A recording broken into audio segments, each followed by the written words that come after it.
So we're out for a walk in the New Forest today. So we're just looking around for signs of fungi, and I think this is a russula species, but I'm not very good at identifying russula, so we're just going to enjoy the appearance of that bright red russula. However, over here further into the undergrowth, we've got, let's have a look. These are called amethyst deceivers, and we will pick these because despite the name deceiver, they are actually edible. They're called amethyst deceivers because their appearance is quite variable. So we'll be picking those. And down here we've just got some chanterelles. So not very big specimens, but worth having nonetheless. Here what we've got, this is Amanita citrina, I believe. This is the false death cap. So in theory, edible. So we brought the book with us here today. This is the false death cap. That's that's a white version of it. But actually, when we look at all the other quite deadly Amanita species that are similar enough, it's just not worth the risk. It's just not worth touching, really, any Amanitas in this country.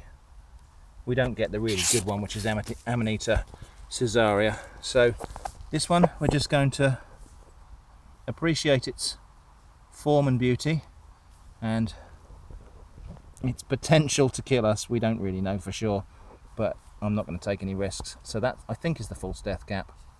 Let's leave it be. We've just come across something interesting but a little bit morbid here. There's a dead mouse here, and underneath the corpse of this mouse, I'm just going to move it ever so carefully because you can see the corpse of this mouse is actually on the move here. And when we look there, that's called a burying beetle. And this beetle will dig a hole underneath the dead mouse, and the corpse of the mouse will fall into the hole. The beetle will lay its eggs on the mouse, and the eggs will hatch out into beetle larvae, which will consume the corpse of this mouse, and then they will pupate and become the next generation of burying beetles. So there we go. That's the burying beetle. So down here we've got, I don't know what these are. It could be some sort of boletus, but probably too small to identify. And then further down, these are going to be worth picking. These are hedgehog mushrooms. So called because they have this little forest of spines underneath the cap instead of gills. So we'll have those. And these are quite young specimens, but that's actually a good thing because they tend to deteriorate a bit as they age. We won't pick the very, very small ones. We'll leave those to grow on. There's a couple of very small ones there. We'll leave those to grow on. Now then, look at this. Beautiful big yellow chanterelles. So we'll pick some of the nicer ones of these. Some more over there, and I've no doubt there'll be some more further down and possibly up this drainage channel. So we'll follow this up and see what we can find. But let's pick some of these nice big yellow chanterelles. So these mossy banks alongside these drainage ditches actually seem to be probably the most productive spot for mushrooms at this time of year.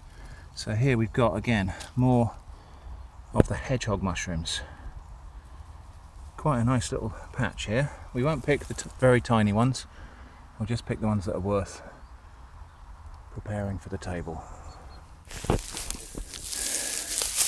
Again down here we've got an Amanita, possibly destroying angel or something like that, but this is a potentially deadly one which we will just leave be.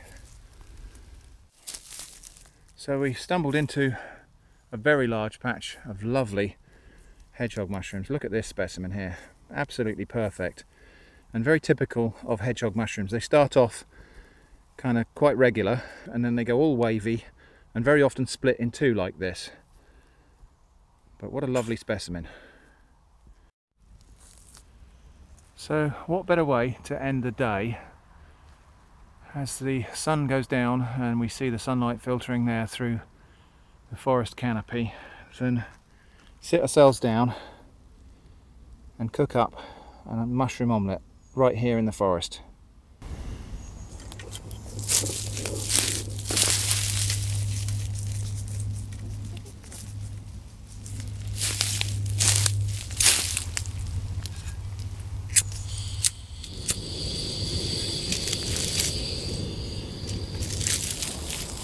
Okay, so let's get a little bit of butter in that pan. Wow, actually, do you know what? We're treating ourselves. Let's get a lot of butter in that pan. Go away, doggo. Not yours.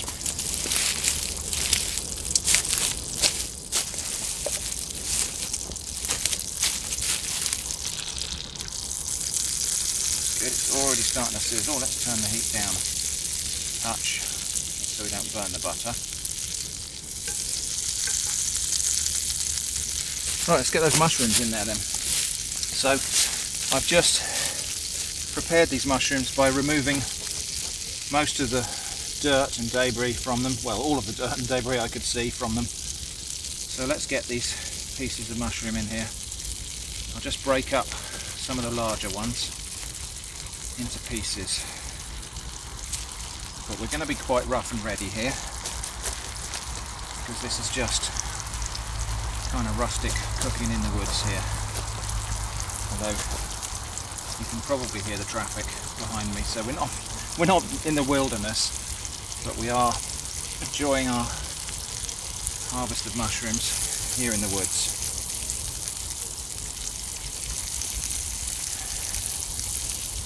And if I was at home, I might be cutting these up a little bit more carefully than this, but you know, we're just going to break them up. It's all going to cook down anyway.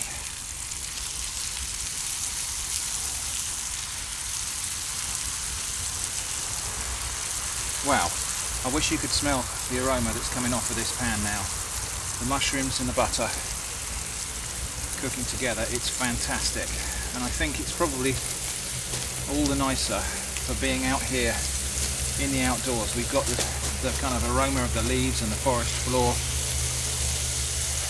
and the outdoors, and we're just adding to that the smell of these delicious mushrooms. Wow, that's quite a lot of mushrooms there, but let's splash out. You know, we did well today, so let's not skimp on the mushrooms. So those will cook down and all of the juices will come out of those mushrooms, and I'll need to cook those away and reduce them down. So there we go. So let's just leave that to cook for a little bit. Now that we've got the mushrooms on there, we can turn the heat back up a little bit. So these are all starting to cook down really nicely now. And the colour of those chanterelles has gone golden yellow. And the juices are coming out.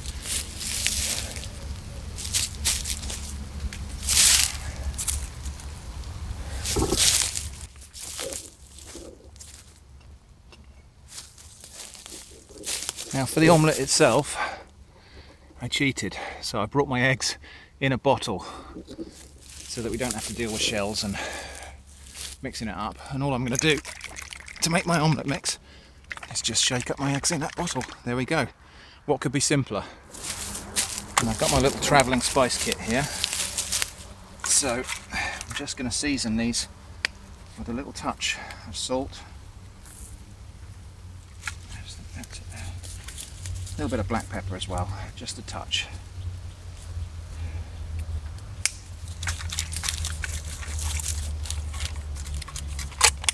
Now they're bubbling away very nicely there, but we've got to keep going until all of those juices have boiled away.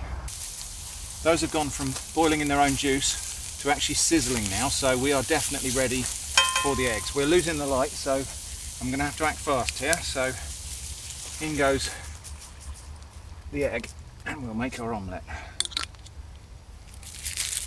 Right, I think that's it. And about time too, because we are rapidly losing the light here. But there we go, my mushroom omelette is done. So if we can have plates and stuff, let's dish up and enjoy. Right, do you want to get the bread out? Yeah, well, I can.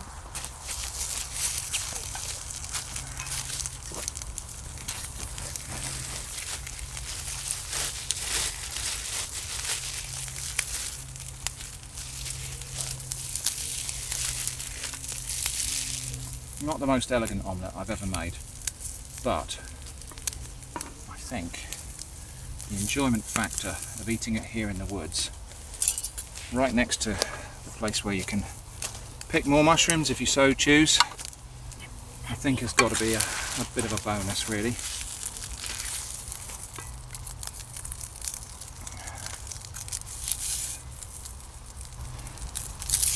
Have you got enough there? Okay. Right, Eva, stay clear. No, no, no, no!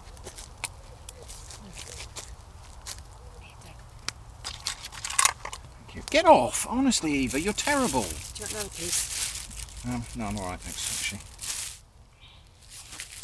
So here we go. Mushroom omelette, cooked here in the woods. So, this is chanterelle and hedgehog mushroom omelette cooked right here in the woods. Oh, it's hot, but wow, it's delicious. Get away from the hot things. Eva!